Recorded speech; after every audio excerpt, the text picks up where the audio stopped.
man, I was tired of dealing with a boat. The maintenance, and then, I started getting to the age where, we're starting to have kids, and it's just a lot harder to get away. So, it's easier to get away when a kayak's sitting right there on your garage, in your garage, and throw it on your car or in your truck bed and you're gone for the most part. It's just a lot more spontaneous, to go out and fish. When you have a boat, it's like, damn, I gotta charge the batteries, fill it up. Is it at my house or is it at the storage shed? It's just so much freaking arranging. But with kayaks, are just there. Your stuff's right there ready to go. You can pick up a used kayak for shoot, $400 to $600 and get a decent rig. A lot of time kayaks are just like boats. They're sometimes the first thing to get out of the garage when people are getting rid of crap. So you can find a good deal on them.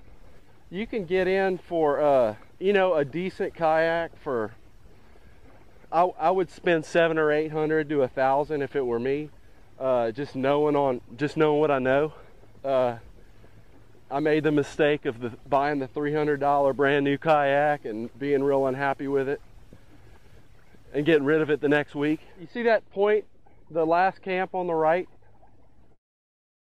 We're gonna head there, and there's a cove after that, and there's a couple of bayous that drain into the cove, and been doing pretty good up in that cove.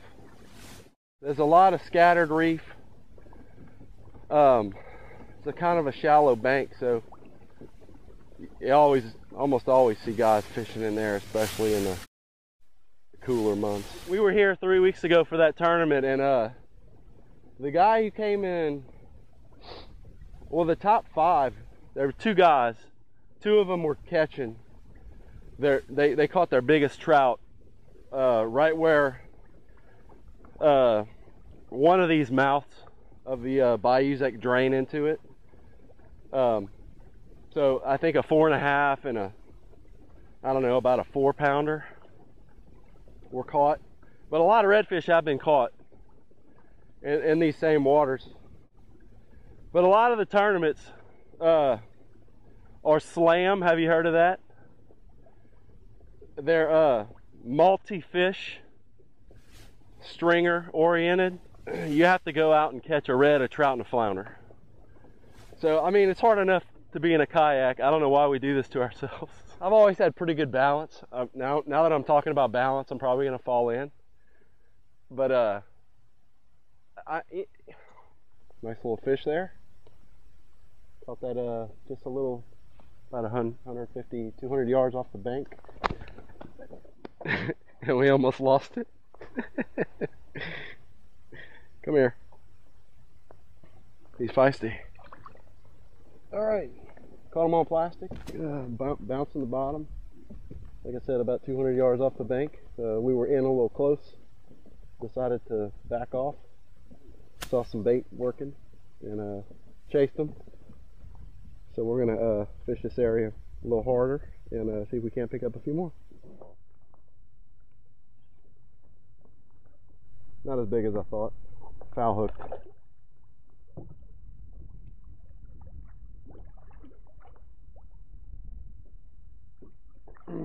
Thought I had a monster.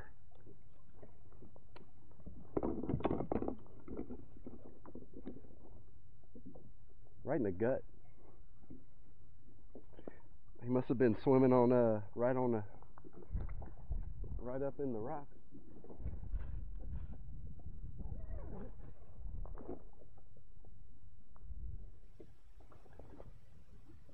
Yeah, there he is.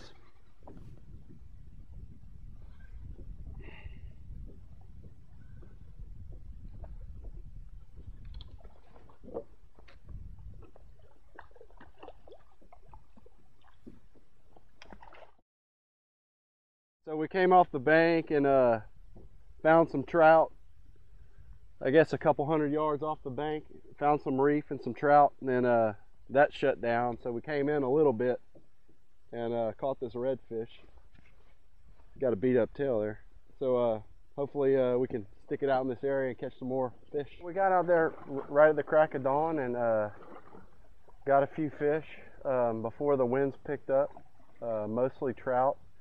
We were able to get a slam of redfish, trout, and flounder just in time before the winds picked up and muddied up the water and got us out of there. But turned out to be a pretty good day, I thought.